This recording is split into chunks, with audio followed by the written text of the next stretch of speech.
Le Seigneur visita Sara, comme il l'avait dit, et il fit pour Sara ce qu'il avait promis.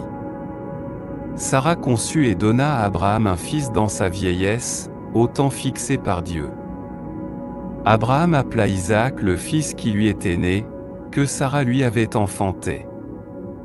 Abraham circoncit son fils Isaac lorsqu'il eut 8 jours, comme Dieu le lui avait ordonné. Abraham avait 100 ans quand son fils Isaac lui naquit. Alors Sara dit, « Dieu m'a donné un sujet de joie, quiconque l'apprendra rira avec moi. » Elle ajouta, « Qui aurait dit à Abraham, Sara allaitera des enfants? Pourtant, je lui ai donné un fils dans sa vieillesse. » L'enfant grandit et fut sevré, et Abraham fit un grand festin le jour où Isaac fut sevré. Mais Sara vit que le fils d'Agar, l'Égyptienne, celui qu'elle avait enfanté à Abraham, se moquait de son fils Isaac. Elle dit alors à Abraham, « Chasse cette servante et son fils, car le fils de cette servante n'héritera pas avec mon fils Isaac. » Cette parole déplut beaucoup à Abraham à cause de son fils.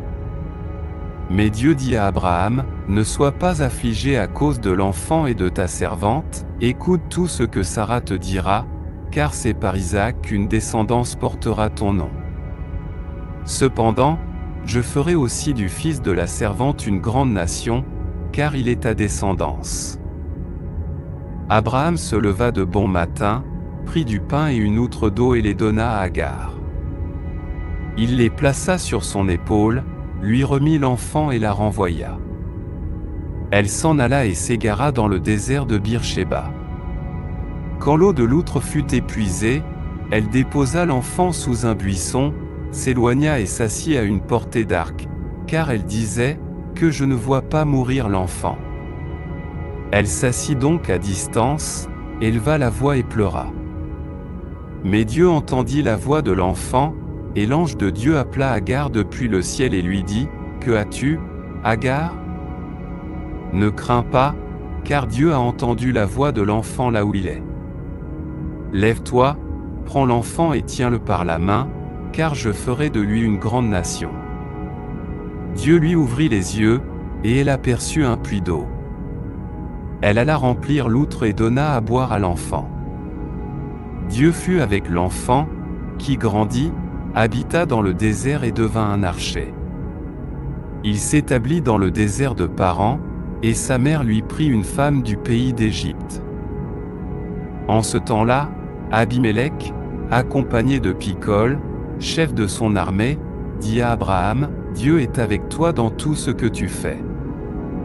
Eh bien, jure-moi ici par le nom de Dieu que tu ne me tromperas pas, ni moi, ni mes enfants, ni mes descendants, mais que tu agiras envers moi et envers le pays où tu séjournes comme j'ai agi avec bienveillance envers toi. » Abraham répondit, « Je le jure. » Mais Abraham fit des reproches à Abimélec à cause d'un puits d'eau que les serviteurs d'Abimélec avaient usurpé. Abimélec dit, « Je ne sais pas qui a fait cela, tu ne m'en as pas informé, et moi, je ne l'ai appris qu'aujourd'hui. » Alors Abraham prit des brebis et des béhufs, et les donna à Abimélec, et ils conclurent ensemble une alliance. Puis Abraham mit à part 7 jeunes brebis. Abimélec dit à Abraham, « Que signifient ces 7 brebis que tu as mises à part? » Abraham répondit, « Tu accepteras ces 7 brebis de ma main pour que cela me serve de témoignage, c'est moi qui ai creusé ce puits. » C'est pourquoi on appela ce lieu Beer-Shéba, car c'est là qu'ils prêtèrent serment tous les deux. Après avoir conclu l'alliance à Beer-Shéba, Abimélec se leva avec Picol, chef de son armée, et ils retournèrent au pays des Philistins. Abraham planta un tamari à Beer-Shéba, et il invoqua là le nom du Seigneur, le Dieu éternel. Et Abraham séjourna longtemps dans le pays des Philistins.